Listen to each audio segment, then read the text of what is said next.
भूशुंडा की कथा। वशिष्ठ ने कहा, अनंत और अद्वितीय चेतना में एक कोने में जैसे एक मृग मरीचिका के रूप में एक संसार रूप का दृश्य उत्पन्न होता है। उस संसार रूप के लिए जो उत्पत्ति कारण है, वह ब्रह्मा वहां निवास करते हैं। मैं उनका मानसिक पुत्र हूं। एक बार जब मैं इंद्र के स्वर्ग में था, तो मैंने नारद जैसे ऋषियों से दीर्घायु प्राणियों की कथाएं सुनी। इस चर्चा के दौरान महान अरशी सत्तप ने कहा, मेरू पर्वत के एक कोने में एक इच्छा फलदायिनी वृक्ष है, जिसे छूटा कहते हैं, जिसके पत्ते सोने और चांदी से बने हैं। उस वृक्ष पर भूशुंडा नामक एक कौवा रहता है, जो सभी आकर्षण और द्वेष से पूरी तरह मुक्त है। पृथ्वी या स्वर्ग में ऐसा कोई नहीं है जिसने उससे अधिक समय तक जीवन नहीं बिताया हो। वह केवल दीर्घायु नहीं है, बल्कि वह एक प्रबुद्ध और शांतिपूर्ण व्यक्ति भी है। यदि तुम में से कोई उसके समान जीवन जी सके, तो उसे एक अत्यंत प्रशंसनीय और पुण्यपूर्ण जीवन माना जाएगा। मैंने ये शब्द सुने और मुझे गहरा प्रेरणा मिली। शीघ्र ही मैंने भुशुंडा से मिलने का निश्चय किया। तुरंत ही मैं उस स्थान पर पहुंच गया जहां भुशुंडा निवास करते थे, मेरू पर्वत की चोटी पर। पर्वत उज्ज्वल था, जैसे योगी की आभा, जिसने योगाभ्यास के माध्यम से सिर की शीर्ष पर और सुषुम्ना नाड़ी के उच्चतम बिंदु पर मानसिक द्वार को खोल लिया हो। इसे मेरू भी कहा जाता है। वह छोटी स्वर्ग तक पहुंचती थी। वहां मैंने छोटा वृक्ष को देखा, जिसके फूल और पत्तियां और रत्नों जैसी दमक रही थी। वह एक स्वर्ग को छूने वाला वृक्ष था। उस पर रहने वाले देवता अपने गीतों से वातावरण को भरते थे। सिद्ध ऋषि, जो अपनी इच्छानुसार कोई भी रूप धारण कर सकते थे, भी उस पर निवास करते थे। वह एक विशाल वृक्ष था, जिसकी कोई माप नहीं थी। मैंने देखा कि उस वृक्ष पर विभिन्न प्रकार के पक्षी निवास करते थे। मैंने देखा वह प्रसिद्ध हंस, जो ब्रह्मा का वाहन है। मैंने देखा सुका नामक पक्षी, जो अग्नि देवता का वाहन है और जो वेदों में निपुण था। मैंने देखा वह मोर, जो भगवान कार्तिकेय का वाहन है। मैंने वह पक्षी भी देखा जिसे भरद्वाज कहते हैं, साथ ही अन्य पक्षी भी। और उस वृक्ष के बहुत दूर मैंने कौए देखे। उनमें से मैंने महान भुशुंडा को देखा, जो वहां पूरी शांति और आचार्य की तरह बैठे थे। वह सुंदर, तेजस्वी और शांतिपूर्ण थे। यही प्रसिद्ध भुशुंडा थे, दीर्घायु। उन्होंने कई संसार चक्रों को पार किया था। वह उन व्यक्तियों को भी याद करते थे जो युगों पहले जीवित थे। वह मौन थे। वह मैं और मेरा से मुक्त थे। वह सभी के मित्र और संबंधी थे। वशिष्ठ ने कहा, मैं भुशुंडा के सामने उतर आया। उन्होंने जान लिया कि मैं वशिष्ठ हूं और मुझे उचित सम्मान दिया। अपनी मात्र मानसिक शक्ति से उन्होंने फूलों को उत्पन्न किया और उनसे मेरी पूजा की। उन्होंने मुझे अपने पास बिठाया। फिर भुशुंडा ने मुझसे कहा, यह मेरे लिए एक महान आशीर्वाद है कि इतने समय बाद आपने हमें अपना दर्शन दिया। आपके दर्शन के अमृत में नहाकर हम एक अच्छे वृक्ष की तरह नवीकरणित हो गए हैं। आप उन सभी के बीच सर्वश्रेष्ठ है, जो पूजा के योग्य है, और आपने यहां आकर केवल मेरे संचित पुण्य के परिणाम स्वरूप दर्शन दिया है। कृपया मुझे इस आगमन का कारण बताइए। निश्चय ही आपके हृदय में इस असत्य संसार रूप के स्वभाव पर निरंतर और गहन शोध द्वारा प्रज्वलित आत्मज्ञान का प्रकाश चमक रहा है। आपके आगमन का उद्देश्य क्या है? आह, आपके आशीर्वादमय चरणों के दर्शन मात्र से मुझे आपके उद्देश्य का अनुमान हो गया है। आप यहां अत्यधिक दीर्घायु के रहस्यों की खोज में आए हैं। फिर भी मुझे आपके मुंह से सुनकर इसे जानने की इच्छा है। मैंने उत्तर दिया, आप सच में आशीर्वादित हैं, क्योंकि आप चारों ओर सर्वोच्च शांति का अनुभव करते हैं, क्योंकि आपको सर्वोच्च ज्ञान, आत्मज्ञान प्राप्त है, और क्योंकि आप उस माया के जाल में नहीं फंसे हैं जिसे संसार रूप कहा जाता है। कृपया मुझे आपके बारे में कुछ बातें बताएं।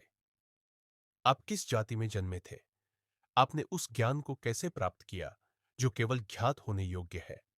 अब आपकी आयु क्या है? क्या आपको अतीत के बारे में कुछ याद है?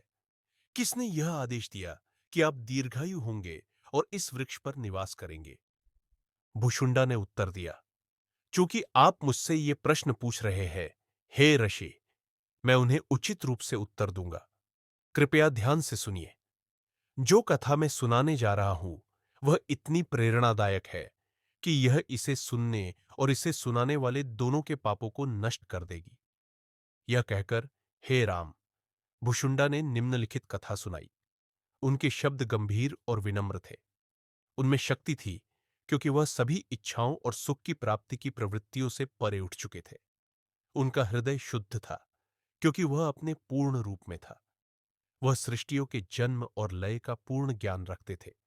उनके शब्द मधुर थे। उनके शब्दों में ब्रह्मा जैसे महान सृष्टा का गौरव था।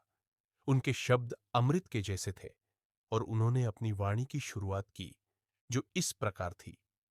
भुशुंडा ने कहा, इस ब्रह्मांड में एक महान देवता है जिनका नाम हारा है, जो देवताओं के देवता है और जिनकी पूजा स्वर्ग में सभी देवता करते हैं। उनकी पत्नी उनके शरीर का आधा भाग है। पवित्र गंगा नदी उनके चिपके हुए केशों से बहती है। उनके सिर पर एक चमकता हुआ चंद्रमा भी है।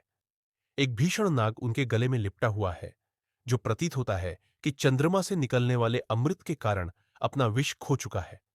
उनका एकमात्र आभूषण पवित्र राख है, जो उनके शरीर पर पूरी तरह से लगी हुई है। वह श्मशान या मृत्यु भूमि में निवास करते हैं। उनका हार हड्डियों का है। उनके आभूषण और कड़ा सांपों से बने हैं। अपनी एक दृष्टि से वह दानवों का संहार कर देते हैं। वह संपूर्ण ब्रह्मांड के कल्याण के प्रति समर्पित है। पहाड़ और पर्वत जो हमेशा ध्यान में डूबे हुए प्रतीत होते हैं, वे उनके प्रतीक हैं। उनके सहायक राक्षस हैं, जिनके सिर और हाथ तरांती जैसे हैं और जिनके चेहरों पर भालू, ऊंट, चूहा आदि के रूप होते हैं। वह 3 नेत्रों से प्रकाशित है। ये राक्षस उनके सामने नमन करते हैं। और वे देवियां जो 14 लोकों के प्राणियों को आहार देती है, उनके सामने नृत्य करती है। ये देवियां विभिन्न पशुओं के रूप में भी होती हैं।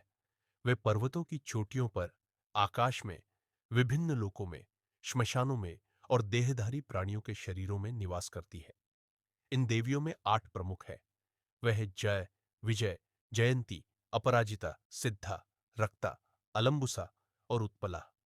इनके अलावा अन्य सभी देवियां इन 8 देवियों के पीछे चलती है। इन देवियों में से 7वीं अलंबुसा सबसे प्रसिद्ध है। उनकी सवारी कौवा है, जो अत्यंत शक्तिशाली है और जिसका रंग नीला है। एक समय की बात है, सभी देवियां आकाश में एकत्रित हुई। उन्होंने तंबुरु नामक देवता, जो रुद्र के एक रूप है, की पूजा की और वे बाईं ओर की पूजा में संलग्न हुई, जो सर्वोच्च सत्य को प्रकट करती है। उन्होंने तंबुरु और भैरव की पूजा की और मदिरा के नशे में विभिन्न अनुष्ठान करने लगे।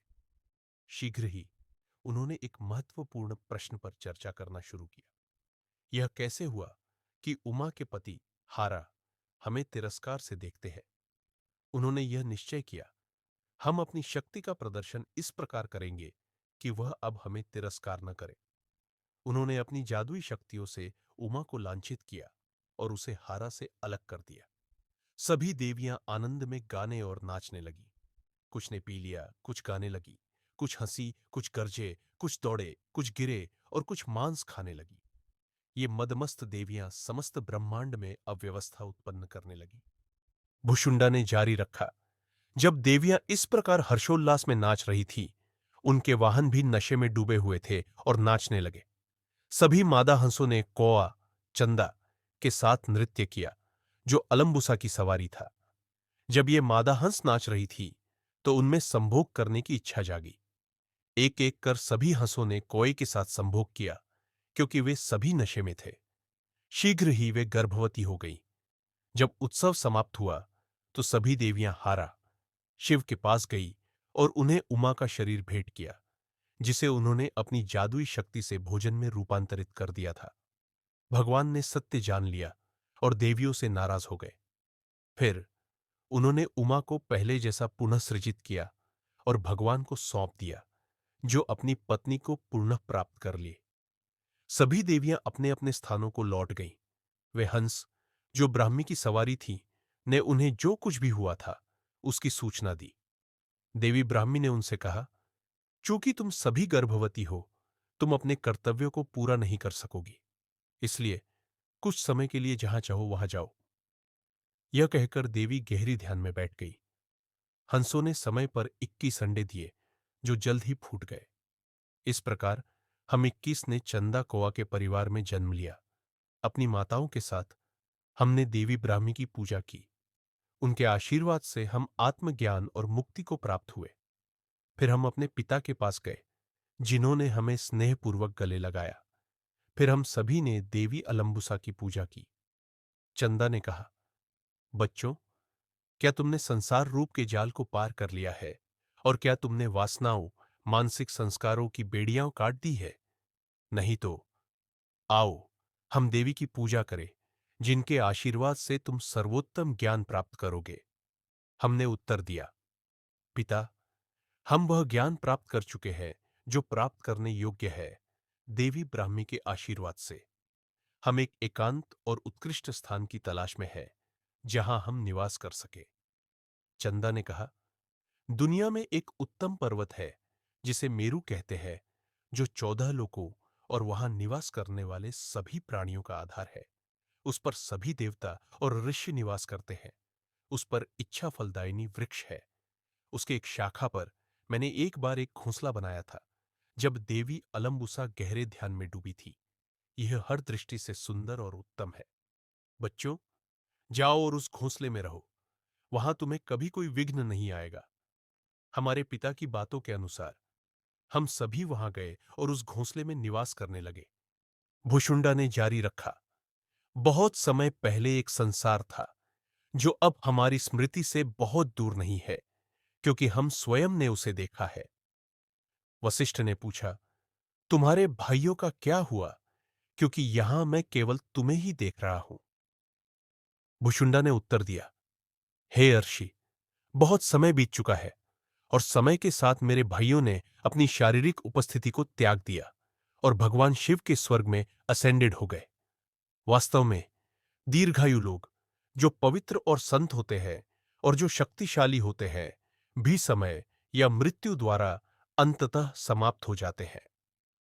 वशिष्ठ ने फिर पूछा, तुमने ताप, शीतलता, वायु और अग्नि से कैसे बचकर रखा है?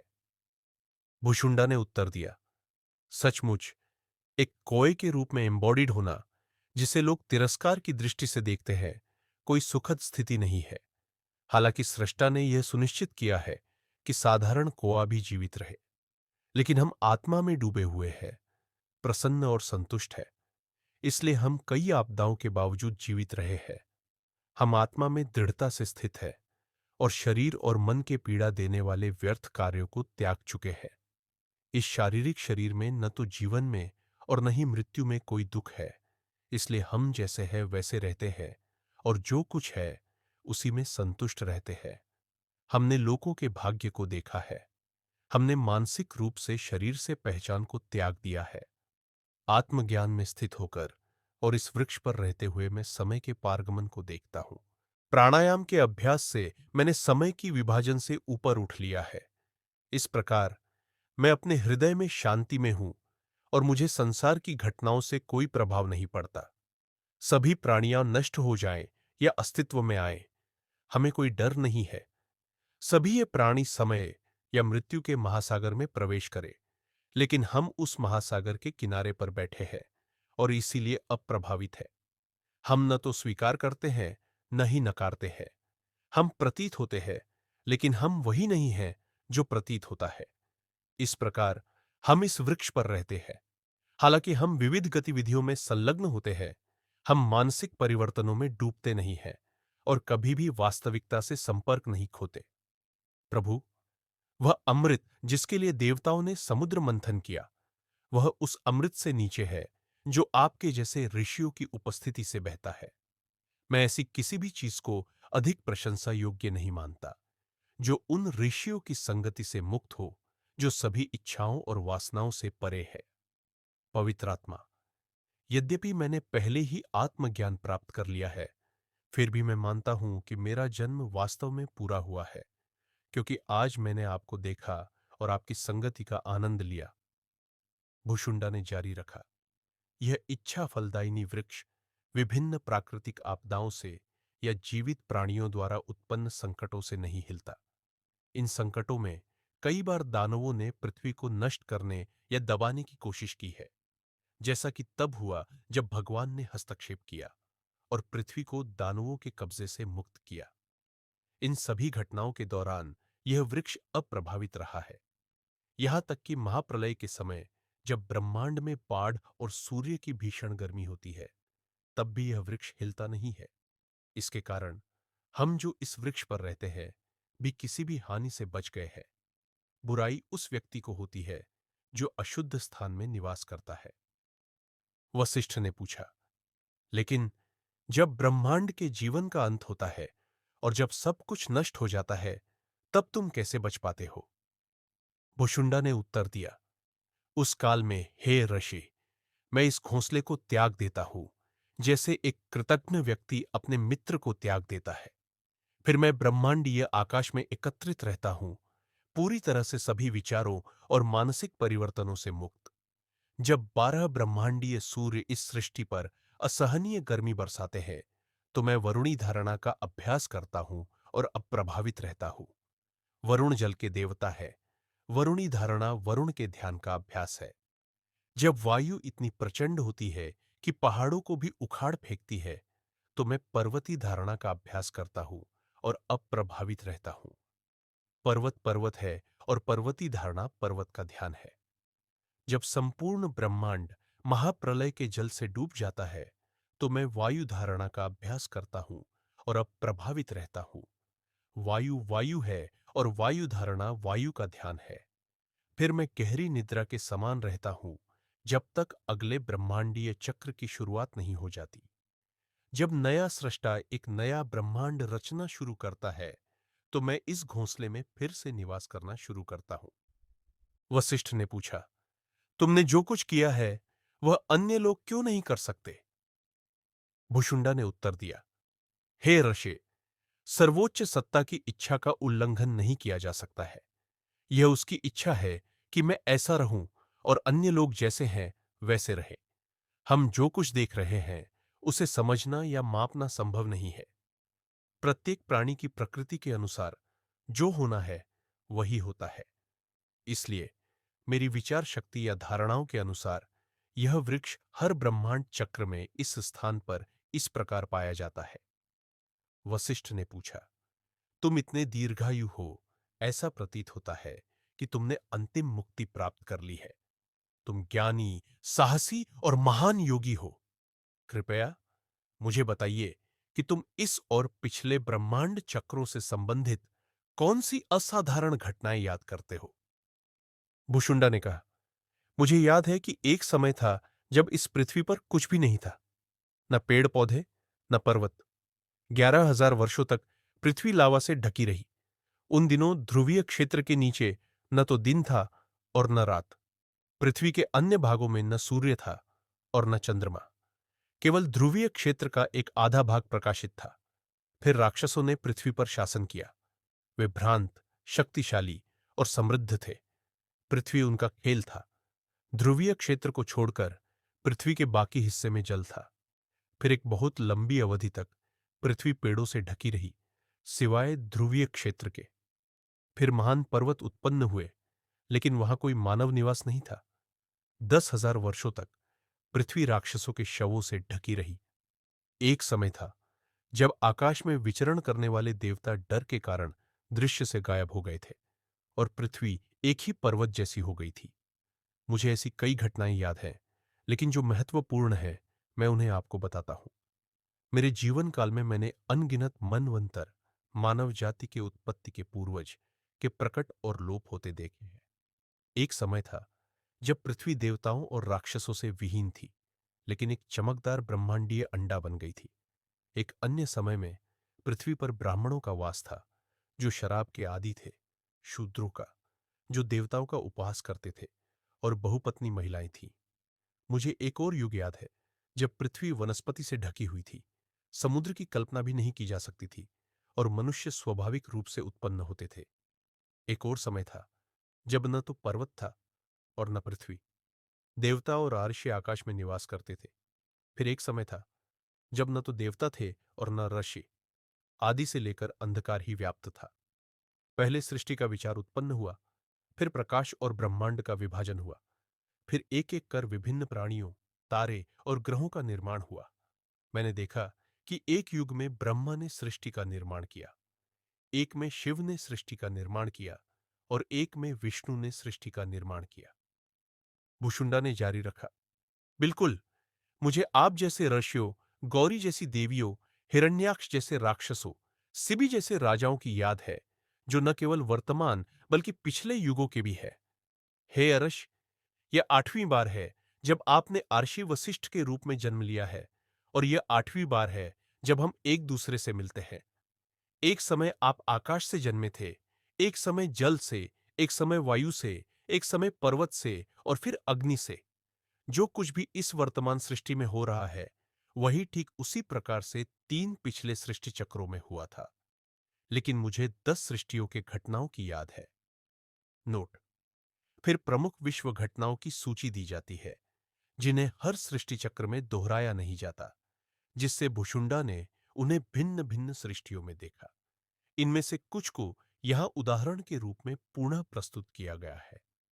प्रत्येक युग में ऐसे आर्षि हुए हैं जिन्होंने सत्य का प्रतिपादन किया और वेदों का उद्घाटन किया। ऐसे व्यास हुए हैं जिन्होंने पुरानी कथाएं लिखी है, और समय समय पर वाल्मीकि ने पवित्र रामायण की रचना की है। इसके अलावा एक पवित्र ग्रंथ भारत के नाम से था, जिसे अब भुला दिया गया है। राक्षसों का संहार करने के लिए भगवान विष्णु बार बार राम के रूप में अवतार लेते हैं।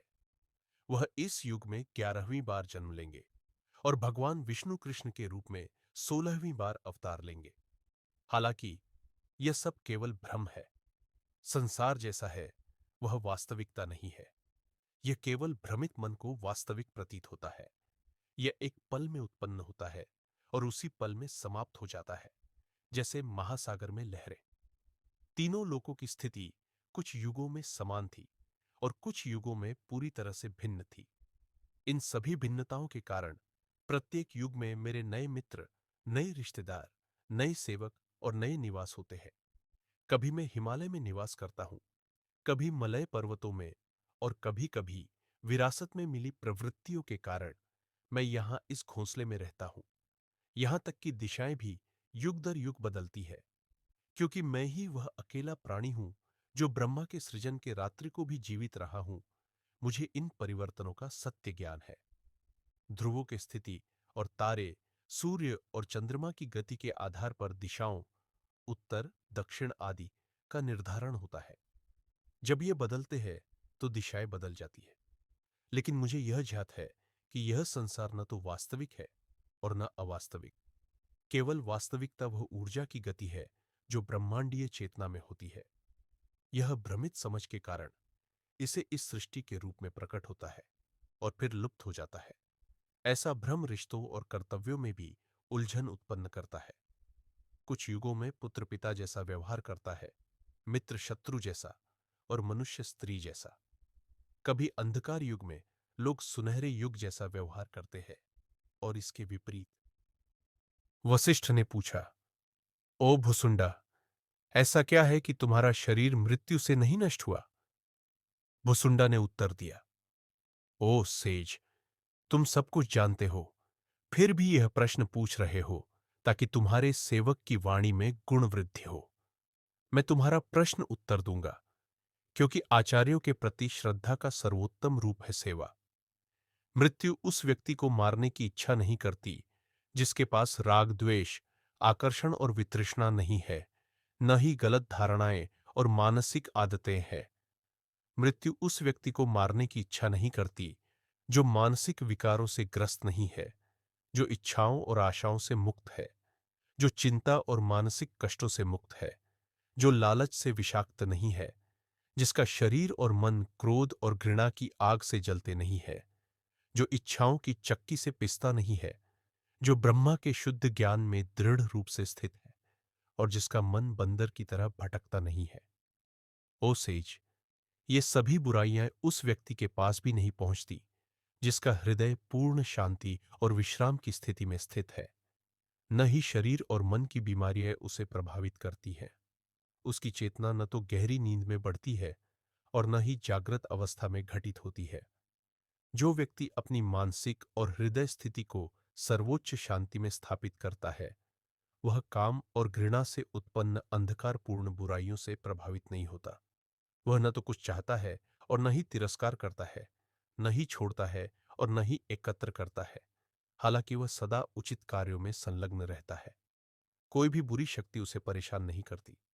समस्त आनंद और सुख तथा सभी शुभ गुण उसकी ओर बहते हैं। इसलिए ओ सेज, मनुष्य को शाश्वत और अविनाशी आत्मा में दृढ़ रूप से स्थित रहना चाहिए, जो अज्ञानता और सभी प्रकार की खोज से मुक्त है। उसे द्वैत या विभाजन की भ्रांति का वध करना चाहिए और अपने हृदय को एकमात्र सत्य पर स्थिर करना चाहिए, जो शुरुआत में, मध्य में और अंत में केवल मीठा होता है। न तो देवताओं और राक्षसों के संग में, न ही आकाशीय कलाकारों या देवगाथाओं के साथ स्थायी आनंद मिलता है। मनुष्य न तो स्वर्ग में, न पृथ्वी पर और न ही पाताल में, इस सृष्टि में कहीं भी शाश्वत अच्छाई को पा सकता है। सभी क्रियाएं शारीरिक और मानसिक रोगों से घिरी होती है और अनेक प्रकार की दुखद स्थितियों से जूझती है। इनमें शाश्वत अच्छाई नहीं पाई जाती। ऐसी शाश्वत अच्छाई किसी भी इंद्रियों की गतिविधियों में नहीं मिलती, क्योंकि उनके अनुभव एक शुरुआत से जुड़ी होती है और इसलिए एक अंत भी होता है। न तो संपूर्ण विश्व की संप्रभुता, न देवता के रूप को प्राप्त करना, न शास्त्रों का अध्ययन, न दूसरों के कार्यों में लिप्त होना, न कथाएं सुनना और न उन्हें गाना, न दीर्घायु और न मृत्यु, न स्वर्ग और न नरक, किसी भी स्थिति में एक संत के मन की स्थिति के समान नहीं हो सकती। भुसुंडा ने जारी रखा, ओ सेज, सबसे उत्तम स्थिति इंडीड एकमात्र अनंत चेतना का दर्शन है। आत्मा, जो अनंत चेतना है, का ध्यान दुख को नष्ट कर देता है, दुनिया की दीर्घकालिक दृष्टि को समाप्त कर देता है, मन और हृदय को शुद्ध कर देता है और चिंताओं तथा विपत्तियों को नष्ट कर देता है। आत्मा का यह ध्यान मानसिक द्वंद्व से मुक्त होता है।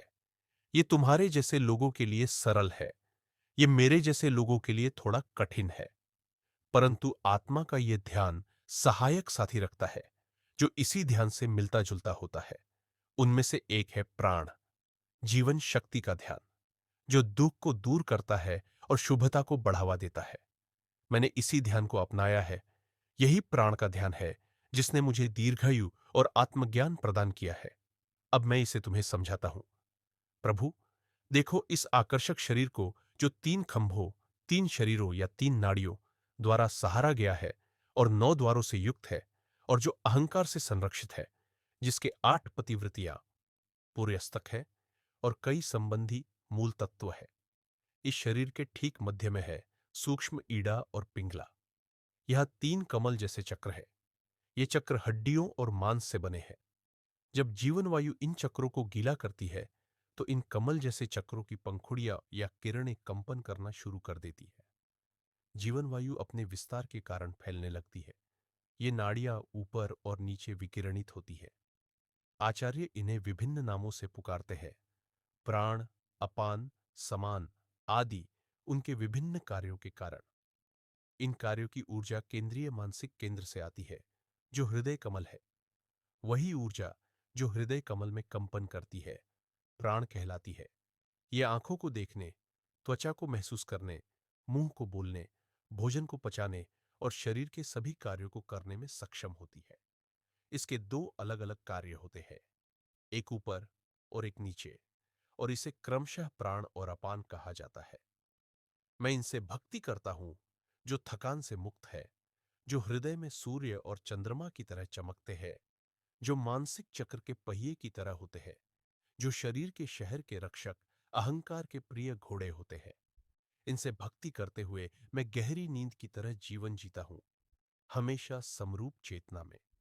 जो इन प्राण और अपान का पूजा करता है, वह इस संसार में फिर से जन्म नहीं लेता और वह सभी बंधनों से मुक्त होता है। भुसुंडा ने जारी रखा, प्राण निरंतर शरीर के अंदर और बाहर गति करता है। प्राण वह जीवन वायु है जो ऊपरी भाग में स्थित होती है। अपान भी इसी तरह और निरंतर शरीर के अंदर और बाहर गति करता है, लेकिन यह निचले भाग में स्थित है। कृपया सुनिए इस जीवन शक्ति के विस्तार या नियंत्रण का अभ्यास, जो जागते या सोते व्यक्ति के कल्याण के लिए सहायक होता है। हृदय कमल में केंद्रित जीवन शक्ति का स्वयं और बिना प्रयास के बहाव को रेचक या श्वास निर्गमन एक्सलेशन कहा जाता है। प्राणिक शक्ति के स्रोत से जो संपर्क होता है, जो हृदय कमल से नीचे 12 अंगुलों की दूरी पर स्थित होता है, उसे पुरख या श्वास प्रवर्तन इन्हलेशन कहा जाता है। जब अपान गति करना बंद कर देता है और प्राण हृदय से बाहर नहीं निकलता, और जब तक यह प्रक्रिया शुरू नहीं होती, उसे कुंभक खट भरे हुए बर्तन की तरह रोकना कहा जाता है। कहा जाता है कि रेचक, कुंभक और पुरखर के 3 बिंदु होते हैं। 1 बाहर नाक, 2 उस स्थान से नीचे जिसे द्वादशांता कहा जाता है, माथे के ऊपर या सामने 12 अंगुलों की दूरी पर। सादिती प्राण का स्रोत हृदय कमल।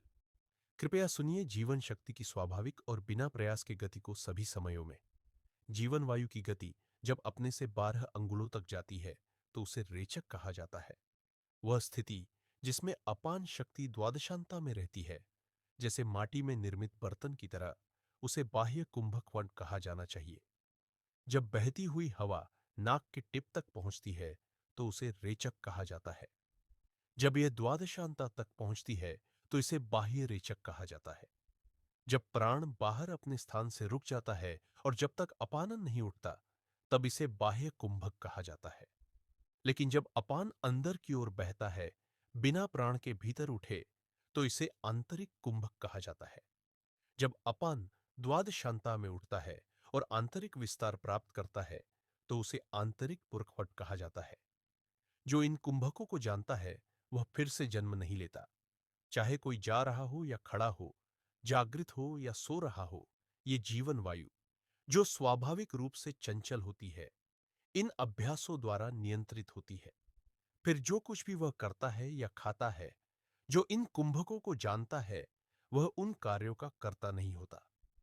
कुछ ही दिनों में वह सर्वोच्च स्थिति को प्राप्त कर लेता है। जो इन कुंभकों का अभ्यास करता है, वह बाहरी वस्तुओं से आकर्षित नहीं होता। जो इस दृष्टि से संपन्न होते हैं, चाहे वे स्थिर हों या गतिशील, सक्रिय या निष्क्रिय, वे बंधित नहीं होते। उन्होंने वह प्राप्त कर लिया है जो प्राप्त करने योग्य है। भुसुंडा ने जारी रखा, जब हृदय और मन की अशुद्धि प्राणंशी और अपान में संलग्न होने से नष्ट हो जाती है, तो वह भ्रम से मुक्त हो जाता है, आंतरिक जागृति प्राप्त करता है, और जो कुछ भी करना होता है, वह अपने आत्म में विश्राम करता है। प्रभु, प्राण हृदय के कमल में उत्पन्न होता है और शरीर के बाहर 12 अंगुलों की दूरी पर समाप्त होता है। अपान्नम द्वादशांता शरीर से 12 अंगुलों की दूरी में उत्पन्न होता है और हृदय के कमल में समाप्त होता है। इस प्रकार अपानन वहां उत्पन्न होता है जहां प्राणन समाप्त होता है। प्राण एक ज्वाला की तरह है और यह ऊपर और बाहर जाता है। अपान पानी की तरह है और यह हृदय कमल की ओर नीचे जाता है। अपानन वह चंद्रमा है जो शरीर की बाहरी रक्षा करता है। प्राण सूर्य या अग्नि की तरह है और शरीर की आंतरिक भलाई को बढ़ावा देता है। प्राण हृदय स्थान में प्रत्येक क्षण में ताप उत्पन्न करता है और इस ताप को उत्पन्न करने के बाद यह चेहरे के सामने के स्थान में ताप उत्पन्न करता है। अपानन जो चंद्रमा है, चेहरे के सामने के स्थान को पोषित करता है और फिर यह हृदय के स्थान को पोषित करता है। यदि कोई उस स्थान तक पहुंचने में सक्षम होता है जहां अपान मम प्राण के साथ मिल जाता है, तो वह फिर कभी दुखी नहीं होता, न ही वह फिर से जन्म लेता है। दरअसल यह केवल प्राण ही है जो एक परिवर्तन से गुजरता है और अपान के रूप में प्रकट होता है, अपने जलते हुए ताप को छोड़कर। और फिर वही प्राण चंद्रमा की ठंडक को छोड़कर सूर्य की शुद्ध करने वाली अग्नि के रूप में अपनी प्रकृति प्राप्त करता है। ज्ञानी व्यक्ति प्राण ने की प्रकृति की जांच करते हैं जब तक वह अपनी सूर्य की प्रकृति को छोड़कर चंद्रमा के रूप में नहीं बदल जाता। जो अपने हृदय में सूर्य और चंद्रमा के उदय और अस्त होने के सत्य को जानता है, वह फिर से जन्म नहीं लेता। जो अपने हृदय में भगवान सूर्य को देखता है, वही सत्य देखता है। पूर्णता प्राप्त करने के लिए कोई बाहरी अंधकार को न तो रोकता है और न ही बचाता है, बल्कि वह हृदय में अज्ञानता के अंधकार को नष्ट करने की कोशिश करता है। जब बाहरी अंधकार जाता है, तब मनुष्य दुनिया को देख सकता है। लेकिन जब हृदय में अज्ञानता का अंधकार नष्ट हो जाता है, तब आत्मज्ञान उत्पन्न होता है। इसलिए एक को प्राण यकासी और अपान ज्वालाम को देखना चाहिए, जिनका ज्ञान मोक्ष प्रदान करता है। अपानम हृदय में समाप्त होता है, जहां प्राण उत्पन्न होता है। जहां प्राण उत्पन्न होता है, वहां अपान नष्ट हो जाता है। जहां अपान उत्पन्न होता है, वहां प्राण समाप्त हो जाता है। जब प्राण बाहर गति करना बंद कर देता है और जब अपान उठने वाला होता है, तब बाह्य कुंभक का अनुभव होता है। इसमें स्थित होकर व्यक्ति फिर कभी दुखी नहीं होता। जब अपान गति करना बंद कर देता है और प्राण थोड़ी देर के लिए उठता है, तब आंतरिक कुंभक का अनुभव होता है। इसमें स्थित होकर व्यक्ति फिर कभी दुखी नहीं होता। भूसुंद ने कहा, यदि कोई व्यक्ति कुंभक श्वास का निरोध का अभ्यास करता है, जब वह प्राण को उस स्थान से बाहर निकालता है जहां अपान उठता है, 12 अंगुलों की दूरी, तो वह फिर कभी शोकित नहीं होता। या यदि कोई व्यक्ति अपने भीतर उस स्थान को देख सकता है जहां श्वास का प्रवेश करने पर वह उत्सर्जन के लिए प्रेरणा में बदल जाता है, तो वह फिर जन्म नहीं लेता। प्राणमा और अपान मनमालास की गति समाप्त होने के स्थान को देखकर और उस शांति की स्थिति को पकड़कर वह फिर कभी शोकित नहीं होता। यदि कोई व्यक्ति उस स्थान और उस क्षण को अच्छी तरह से देखता है जब प्राणमी अपानम द्वारा समाप्त होता है, तो वह शोकित नहीं होता। या यदि कोई व्यक्ति उस स्थान और उस क्षण को देखता है जब अपानम प्राणम द्वारा समाप्त होता है, तो उसका मन फिर कभी उत्पन्न नहीं होता। इसलिए उस स्थान और उस क्षण को देखो जब प्राण अपानम द्वारा समाप्त होता है और अपानम प्राणम द्वारा समाप्त होता है, शरीर के भीतर और बाहर। क्योंकि उस विशेष क्षण में जब प्राण की गति रुक जाती है और अपान ने गति करना शुरू नहीं किया है, वहां एक कुंभक उत्पन्न होता है जो बिना किसी प्रयास के होता है। ज्ञानी लोग इसे एक महत्वपूर्ण स्थिति मानते हैं। जब श्वास का निरोध बिना किसी प्रयास के होता है, तो यह सर्वोत्तम अवस्था होती है। यही आत्मा है। यह शुद्ध अनंत चेतना है। जो इसे प्राप्त करता है, वह शोकित नहीं होता। मैं उस अनंत चेतना का ध्यान करता हूं जो प्राण में अंतर्निहित है, लेकिन न तो प्राण के साथ है और न ही प्राण से अलग है। मैं उस अनंत चेतना का ध्यान करता हूं जो अपान में अंतर्निहित है, लेकिन न तो अपान के साथ है और न ही अपान से अलग है। वह जो है प्राण और अपान के समाप्त होने के बाद जो प्राण और अपान के बीच के मध्य में है, मैं उस अनंत चेतना का ध्यान करता हूं। मैं उस चेतना का ध्यान करता हूं जो प्राण का प्राण है, जो जीवन का जीवन है, जो शरीर के संरक्षण के लिए अकेला जिम्मेदार है, जो मन का मन है, बुद्धि में बुद्धि है, अहंकार में वास्तविकता है। मैं उस चेतना को प्रणाम करता हूं जिसमें सभी चीजें स्थित है, जिससे वे उत्पन्न होती है, जो सर्वव्यापी है और जो सर्वस्व है और शाश्वत है, जो सभी का शुद्धि करता है और जिसका दर्शन सबसे अधिक पुण्यकारी है। मैं उस चेतना को प्रणाम करता हूं जिसमें प्राण की गति रुक जाती है, लेकिन अपान उत्पन्न नहीं होता और जो नथुनों के सामने या मूल में स्थान में स्थित है। मैं उस चेतना को प्रणाम करता हूं जो प्राण और अपान दोनों का स्रोत है, जो प्राण और अपान दोनों में ऊर्जा है और जो इंद्रियों को कार्य करने में सक्षम बनाती है। मैं उस चेतना को प्रणाम करता हूं जो वास्तव में आंतरिक और बाह्य कुंभक का सार है, जो प्राण के ध्यान का केवल एकमात्र लक्ष्य है, जो प्राण को कार्य करने में सक्षम बनाती है और जो सभी कारणों का कारण है। मैं उस परम सत्य में शरण लेता हूं। भूसुंद ने कहा, मेरे द्वारा वर्णित नियमित और व्यवस्थित प्राणायाम के अभ्यास से मैंने शुद्धता की स्थिति प्राप्त की है, और जब पर्वत मेरु या उत्तर ध्रुव भी हिल जाता है, तब भी मैं विचलित नहीं होता। यह समाधि या पूर्ण समता की अवस्था न तो खोती है, चाहे मैं चल रहा हूं या खड़ा हूं, जागते हुए हो या सोते हुए या सपने में हो। जब मेरी दृष्टि आत्मा पर टिकी होती है, तो मैं आत्मा में विश्राम करता हूं, सभी जीवन परिस्थितियों में आत्मा के साथ, चाहे दुनिया में या वातावरण में कोई भी परिवर्तन हो। इस प्रकार मैंने पिछले ब्रह्मांडीय संहार से ही जीवन जिया है।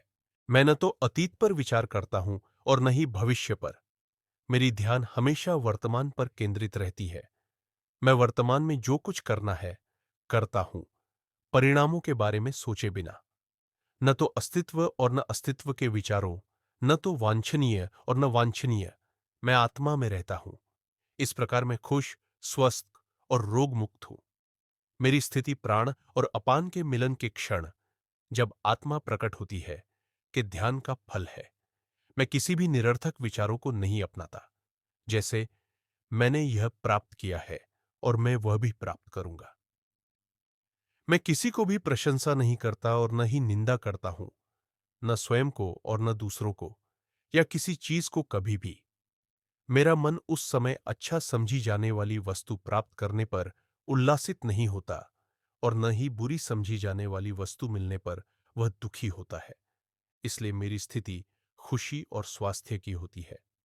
मैंने परम त्याग को गले लगाया है, यहां तक कि जीवन जीने की इच्छा को भी त्याग दिया है। इस प्रकार मेरा मन इच्छाओं से मुक्त है, लेकिन शांत और संतुलित है।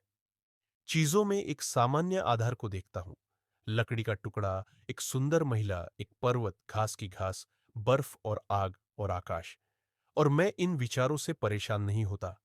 अब मैं क्या करूं, या कल सुबह मुझे क्या मिलेगा। मैं बुढ़ापे और मृत्यु के विचारों से या खुशी की लालसा से परेशान नहीं होता। न ही मैं किसी को मेरा और किसी को न मेरा मानता हूं। मुझे पता है कि हर समय, हर जगह केवल वही एक ब्रह्मा चेतना है। ये मेरी खुशी और स्वास्थ्य की स्थिति के रहस्य है। मैं नहीं सोचता, मैं शरीर हूं। जब भी मैं शारीरिक गतिविधि में व्यस्त होता हूं, क्योंकि मुझे यह संसार की माया प्रतीत होती है और मैं इसमें सोते हुए रहता हूं। मुझे समृद्धि या विपत्ति द्वारा परेशान नहीं किया जाता, क्योंकि मैं उन्हें समान दृष्टि से देखता हूं, जैसे मैं दोनों हाथों को हाथ मानता हूं। जो कुछ भी मैं करता हूं, वह इच्छा या अहंकार की कीचड़ से मुक्त होता है। इस प्रकार जब मैं शक्तिशाली होता हूं, तो मैं सिर नहीं खोता, और जब मैं गरीब होता हूं, तो मैं भिक्षाटन नहीं करता। मैं आशाओं और अपेक्षाओं को मुझे छूने नहीं देता, और जब कोई वस्तु पुरानी और घिसी हुई होती है, तो मैं उसे नए दृष्टिकोण से देखता हूं, जैसे कि वह नई हो। मैं खुश लोगों के साथ आनंदित होता हूं और दुखी लोगों के साथ शोक साझा करता हूं, क्योंकि मैं सभी का मित्र हूं, यह जानते हुए कि मैं किसी का नहीं हूं और न कोई मेरा है। मुझे पता है कि मैं ही दुनिया हूं, इसमें सभी गतिविधियां और इसकी बुद्धि हूं। यह मेरी दीर्घायु का रहस्य है। वशिष्ठ ने कहा। तब मैंने भुसुंडा से कहा, यह तुम्हारी आत्मकथा सचमुच अद्भुत है। हे भगवान, धन्य है वे जो तुम्हें देख सकते हैं। तुम एक दूसरे सृजनकर्ता के समान हो। सचमुच तुम जैसे लोग दुर्लभ होते हैं। तुम्हें देखकर मैंने महान पुण्य प्राप्त किया है। तुम हमेशा धन्य रहो। मुझे प्रस्थान की अनुमति दो। यह सुनकर भुसुंड ने मेरी पूजा की और मेरी आपत्तियों के बावजूद मित्रता के भाव से मेरा हाथ कसकर पकड़े हुए कुछ दूरी तक मेरे साथ चले। फिर हम अलग हो गए, और मित्रों का बिछड़ना वास्तव में एक कठिन घटना है। यह सब पिछले कृत युग में हुआ था, और अब त्रेत युग है। ऐसा है भुसुंड की कथा। हे राम, तुम भी भुसुंडा द्वारा वर्णित प्राणायाम का अभ्यास करो और उसके जैसे जीने का प्रयास करो। राम ने पूछा, भगवान, आपके द्वारा फैलाई गई आकाशीय ज्योति से अंधकार का म्लाननेस मिट गया है। हम सभी आध्यात्मिक रूप से जागृत हो गए हैं। हम प्रसन्न हैं। हमने अपने स्वयं में प्रवेश किया है। हम आपके ही रूप हैं, जैसे कि हमने जो कुछ जानना था उसे जान लिया है। उस प्रेरणादायक कथा में जो आपने भुसुंड हामालर की सुनाई, आपने एक शरीर का उल्लेख किया जिसमें 3 स्तंभ, 9 द्वार आदि है। कृपया मुझे बताएं, यह शरीर पहले कहां से उत्पन्न हुआ? यह कैसे अस्तित्व में आया और इसमें कौन निवास करता है? वशिष्ठ ने कहा, हे राम, यह शरीर जिसे तुम घर कहते हो, किसी ने भी इसे वास्तव में नहीं बनाया है। यह केवल एक आभास है, जैसे कि डिप्लोपिया से पीड़ित व्यक्ति द्वारा देखी गई 2 चांदों की तरह। चांद वास्तव में केवल एक ही है। द्वैत केवल एक दृष्टि का भ्रम है। शरीर केवल तब अस्तित्व में अनुभव होता है जब शारीरिक शरीर का विचार मन में उत्पन्न होता है। यह अवास्तविक है, लेकिन चूंकि यह तब अस्तित्व में दिखाई देता है जब वह विचार उत्पन्न होता है, इसे वास्तविक और अवास्तविक दोनों माना जाता है। सपने में जो कुछ वास्तविक होता है वह अन्य समय में अवास्तविक होता है। लहरें तब वास्तविक होती हैं जब वे अस्तित्व में दिखाई देती हैं, अन्य समय में नहीं। इसी प्रकार शरीर तब वास्तविक होता है जब इसे एक वास्तविक पदार्थ के रूप में अनुभव किया जाता है। यह केवल एक भ्रांत आभास है, हालांकि यह वास्तविक प्रतीत होता है। मैं यह शरीर हूं। यह विचार उस असल मांस और हड्डियों के संबंध में उत्पन्न होता है, क्योंकि यह मानसिक प्रवृत्ति है। यह केवल एक भ्रांति है। इस भ्रांति को छोड़ दो। ऐसे हजारों शरीर हैं जो तुम्हारे विचार शक्ति द्वारा उत्पन्न हुए हैं। जब तुम सोते हो और सपना देखते हो तो उसमें एक शरीर का अनुभव करते हो। वह शरीर कहाँ उत्पन्न हुआ या अस्तित्व में है? जब तुम दिन में स्वप्न देखते हो और सोचते हो कि तुम स्वर्ग में हो आदि, वह शरीर कहाँ है? जब ये सब बंद हो जाते हैं, तुम विभिन्न गतिविधियों में व्यस्त हो जाते हो, विभिन्न भूमिकाएं निभाते हो। वह शरीर कहाँ है जिससे तुम यह करते हो? जब तुम अपने दोस्तों के साथ खेलते हो और उनकी संगति में आत्मभूल आनंद लेते हो, तो वह शरीर कहाँ रहता है? इस प्रकार, हे राम, शरीर केवल मन के उत्पाद है, इसलिए इन्हें वास्तविक और अवास्तविक दोनों माना जाता है। इनका आचरण मन द्वारा निर्धारित होता है, ये मन से अलग नहीं होते। वशिष्ठ ने आगे कहा, यह संपत्ति है, यह शरीर है और यह राष्ट्र है। ये सभी विचार है, हे राम, जो मन की ऊर्जा के रूप में प्रकट होते हैं और जो अन्यथा भ्रांतिपूर्ण है। इसे एक लंबा सपना, एक पुराना भ्रम या दिन स्वप्न या इच्छा शक्ति का विचार मानो। जब भगवान या आत्मा की कृपा से तुम जागरण प्राप्त करोगे, तब तुम इसे स्पष्ट रूप से देख सकोगे। एक स्वतंत्र दुनिया का अस्तित्व जो तुमसे या मन से अलग है, केवल मन का खेल है। यह केवल एक विचार का वास्तविकता के रूप में पहचानना है। मैंने कहा था कि मैं सृजनकर्ता के मन से उत्पन्न हुआ था। ठीक उसी तरह संसार भी मन में एक विचार के रूप में उत्पन्न होता है। वास्तव में सृजनकर्ता भी केवल एक विचार है, ब्रह्मांडीय मन में। संसार का रूप भी मन में एक विचार है। ये विचार बार बार सत्य के वस्त्र से ढके जाते हैं, इसलिए ये फिर से उत्पन्न होते हैं और इनके साथ ही भ्रांत संसार रूप उत्पन्न करते हैं।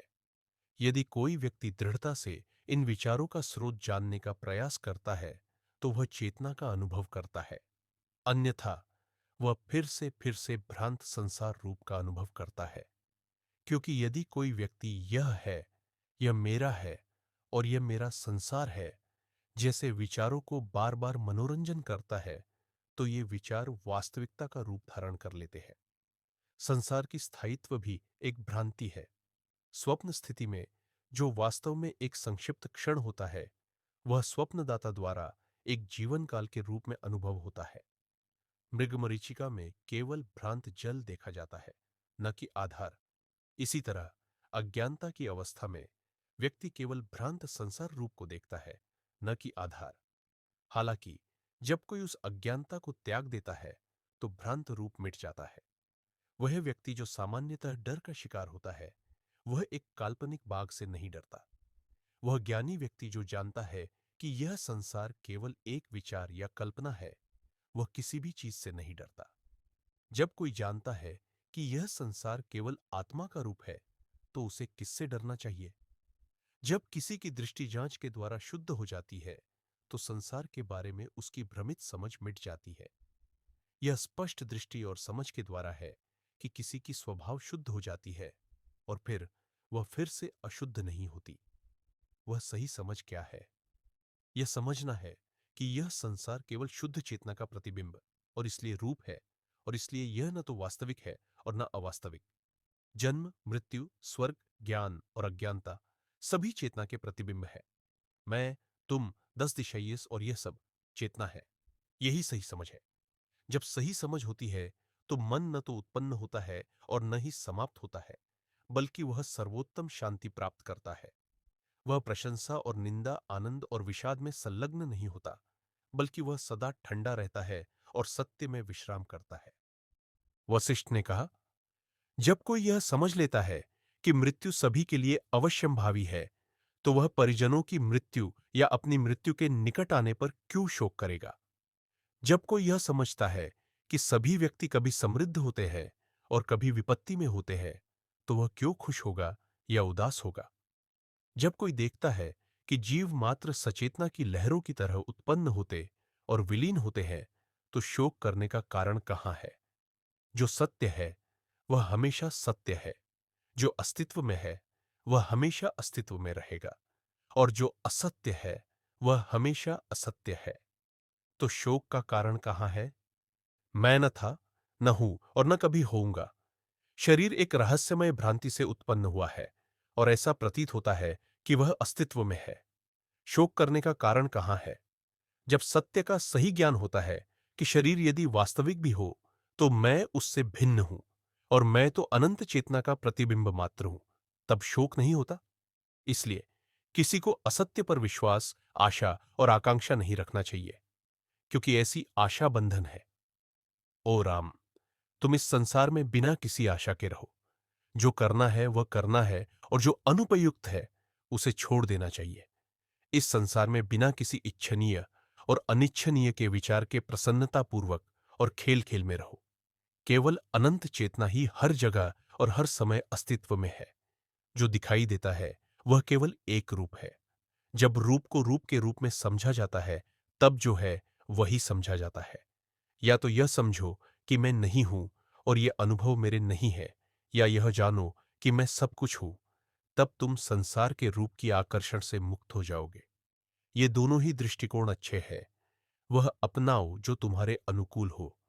तुम आकर्षण और द्वेष, राग द्वेष से मुक्त हो जाओगे।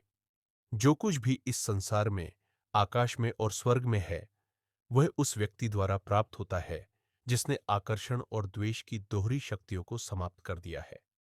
जो कुछ भी अज्ञानी व्यक्ति करता है, वह इन शक्तियों से प्रेरित होकर तत्काल शोक में पड़ जाता है। जो इन शक्तियों को पार नहीं कर पाया, वह चाहे शास्त्रों में निपुण क्यों न हो, वास्तव में दयनीय और तिरस्कृत है। उसकी बातें होती हैं, मुझे किसी ने लूटा, या मैंने संपत्ति और सुख का त्याग कर दिया। संपत्ति, रिश्तेदार और मित्र आते जाते हैं। ज्ञानी उन्हें न तो ढूंढता है और न छोड़ता है। जो कुछ भी आरंभ और समाप्ति से जुड़ा हुआ है, वह ज्ञानी के ध्यान योग्य नहीं है। इस संसार में कोई कुछ उत्पन्न करता है, जैसे एक बेटी, और कोई दूसरा, जैसे दूल्हा, इसका आनंद लेता है। कौन इसे धोखा समझता है?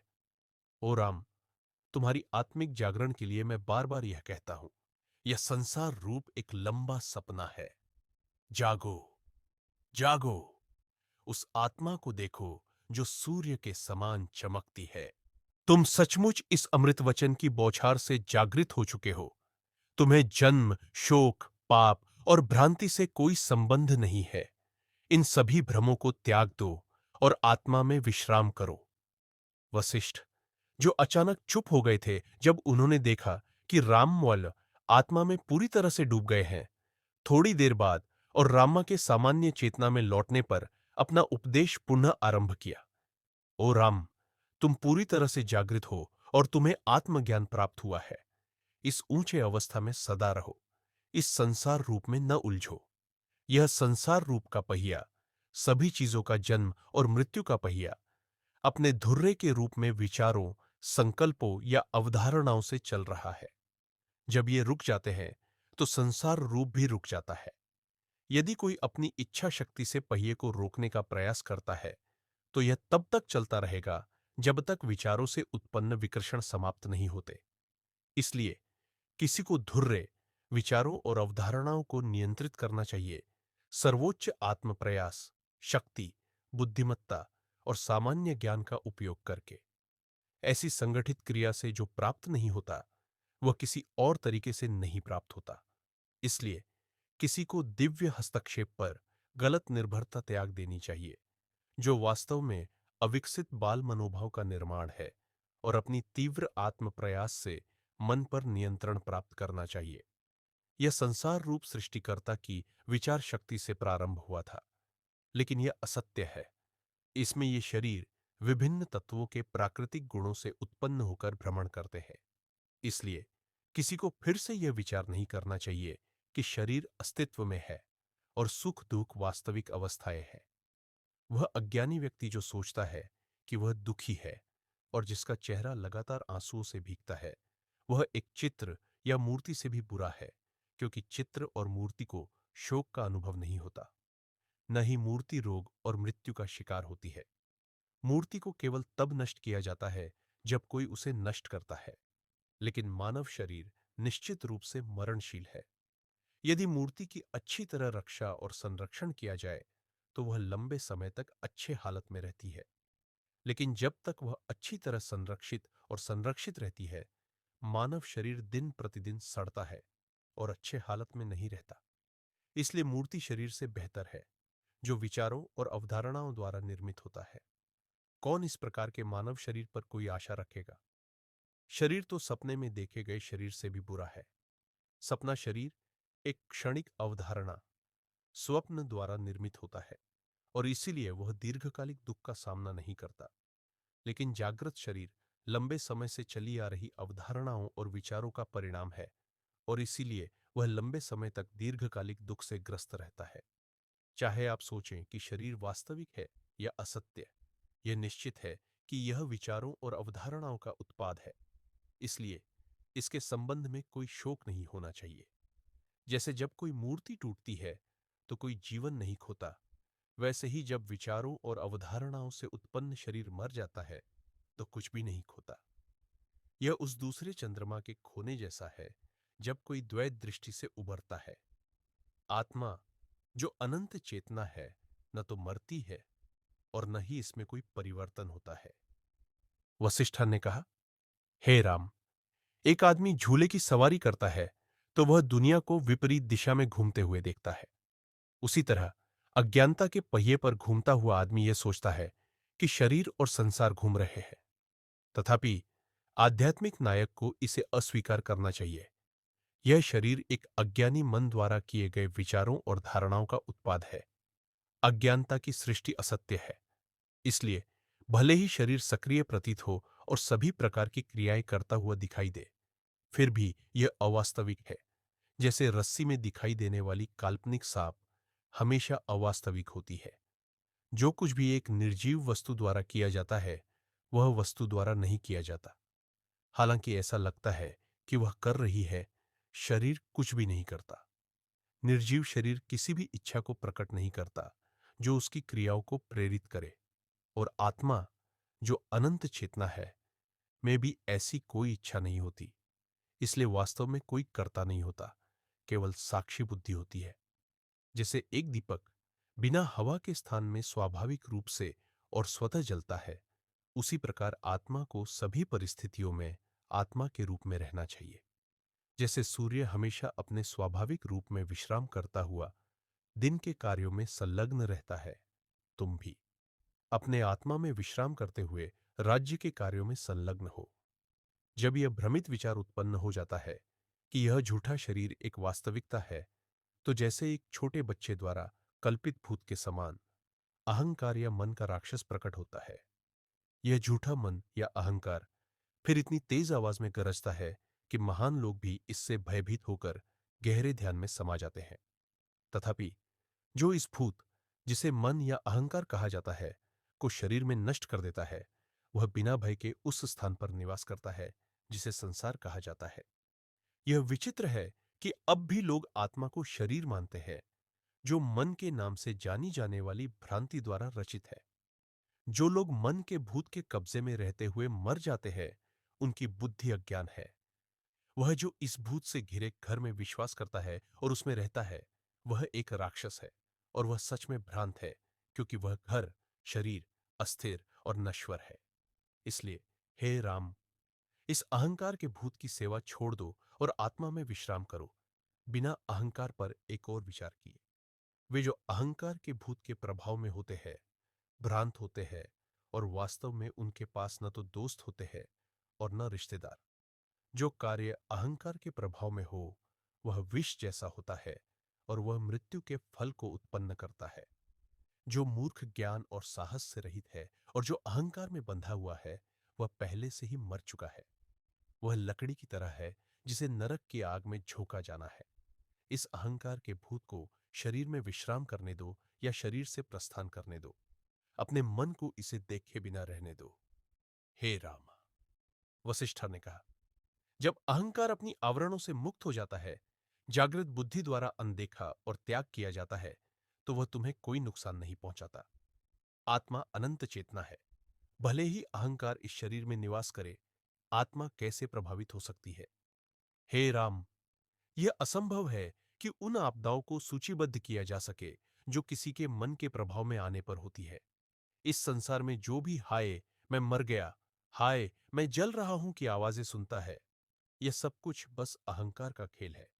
फिर भी जैसे सर्वव्यापी आकाश किसी भी चीज से दूषित नहीं होता, वैसे ही आत्मा जो सर्वव्यापी है, अहंकार से अप्रभावित रहती है।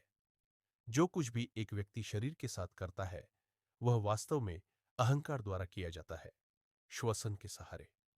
आत्मा को अप्रत्यक्ष रूप से इसके कारण माना जाता है, जैसे आकाश अप्रत्यक्ष रूप से पौधों की वृद्धि का कारण होता है, क्योंकि वह पौधे को आकाश में फैलने से नहीं रोकता। जैसे दीपक को किसी वस्तु को दिखाने का कारण माना जाता है, वैसे ही आत्मा को शरीर, मन आदि के कार्यों का कारण माना जाता है, जो आत्मा के प्रकाश में काम करते हैं। अन्यथा निर्जीव शरीर और चेतन आत्मा के बीच कोई संबंध नहीं होता। यह केवल आत्मा की ऊर्जा, प्राण के कारण है, जो निरंतर कंपन करती रहती है और हर जगह उत्तेजना उत्पन्न करती है, जिससे मन को आत्मा के साथ भ्रमित किया जाता है। तुम आत्मा हो, हे राम, मन नहीं हो। तुम्हारा मन से क्या लेना देना है? इस भ्रम को त्याग दो। जो भूत मन शरीर में निवास करता है, उसका आत्मा से कोई संबंध नहीं है। फिर भी वह चुपचाप यह मानता है कि मैं आत्मा हूं। यही जन्म और मृत्यु का कारण है। यह धारण तुम्हें साहस से वंचित कर देती है। इस भूत को छोड़ दो, हे रामा, और दृढ़ रहो। न तो शास्त्रों, न रिश्तेदारों और न ही गुरु या आचार्य किसी व्यक्ति की रक्षा कर सकते हैं, जो पूरी तरह से मन नामक भूत से अभिभूत हो चुका है। दूसरी ओर, यदि कोई इस भूत को नष्ट कर देता है, तो गुरु, शास्त्र और रिश्तेदार आसानी से उसकी सहायता कर सकते हैं, जैसे किसी जानवर को कीचड़ से आसानी से निकाल लिया जाता है। जो लोग इस भूत को नष्ट कर चुके हैं, वे अच्छे लोग हैं, जो इस संसार में सेवा प्रदान करते हैं। इसलिए एक व्यक्ति को इस अज्ञानता से मुक्ति प्राप्त करनी चाहिए, इस अहंकार के भूत को नष्ट करके। हे राम, इस सांसारिक अस्तित्व के जंगल में एक जानवर की तरह न भटके। इस अस्थायी शरीर के लिए परिवार संबंधों की कीचड़ में न फंसे रहे। शरीर का जन्म किसी से हुआ है, इसे अहंकार द्वारा संरक्षित किया जाता है और इसके सुख और दुख किसी और द्वारा अनुभव किए जाते हैं। यह सच में एक महान रहस्य है। जैसे एक मटका और एक कपड़े का मूल स्वभाव एक ही होता है, वैसे ही मन और अनंत चेतना का मूल स्वभाव एक ही होता है। इस संदर्भ में मैं तुम्हें वह शिक्षा सुनाऊंगा जो मुझे स्वयं भगवान शिवा ने दी थी। उस शिक्षा में जो दर्शन प्रकट हुआ था, वह सबसे महान भ्रांति को भी नष्ट कर देगा। इस कथा से जो मुख्य शिक्षा मिलती है, वह निम्नलिखित है। अहम और शरीर का भ्रम। शरीर और अहंकार को वास्तविकता समझना भ्रांति है। शरीर केवल माया है और अहंकार, मन, उसे संचालित करने का भ्रम पैदा करता है। जो व्यक्ति इस भ्रम से मुक्त होता है, वह सच्चे आत्मा के स्वरूप को पहचानता है। आत्मा की अनंतता। आत्मा अनंत और अपरिवर्तनीय है। भले ही शरीर और मन विभिन्न कार्य करते हुए दिखाई देते हैं, परंतु आत्मा इनसे अप्रभावित रहती है। जैसे आकाश या दीपक अपने स्वभाव में शुद्ध और अपरिवर्तित रहते हैं, वैसे ही आत्मा भी है। अहंकार का त्याग। अहंकार मन व्यक्ति को भ्रमित करता है और उसे जन्म मरण के चक्र में फंसा देता है। इस भ्रम को नष्ट करके ही सच्ची स्वतंत्रता और आत्मज्ञान की प्राप्ति होती है। निर्विकल्प शांति। जब व्यक्ति अपने अहंकार और शरीर के भ्रम से मुक्त होता है, तो वह शांत और निर्बाध स्थिति में रहते हुए संसार के कार्यों में संलग्न रहता है। उसे कोई भी बाहरी स्थिति प्रभावित नहीं करती। गुरु और शास्त्र का मार्गदर्शन। अगर कोई व्यक्ति अहंकार के भूत से मुक्त हो जाता है, तो गुरु और शास्त्र उसे सही मार्ग दिखाने में मदद कर सकते हैं। यह उस व्यक्ति की मुक्ति में सहायक बनते हैं जैसे एक पशु को कीचड़ से बाहर निकालना। यह कथा हमें आत्मज्ञान के मार्ग पर चलने की प्रेरणा देती है और यह दिखाती है कि हमारे असली स्वभाव को जानने के लिए हमें अपने अहंकार और माया के भ्रम को छोड़ना चाहिए। कथा समाप्त। यह कहानी हमें आत्मज्ञान की गहरी समझ और अहंकार के भ्रम से मुक्ति पाने का मार्ग दिखाती है। इस शिक्षापूर्ण कथा से यह सीखने को मिलता है कि जब हम अपने असली स्वरूप को पहचानते हैं तो संसार के सारे दुख और भ्रम समाप्त हो जाते हैं।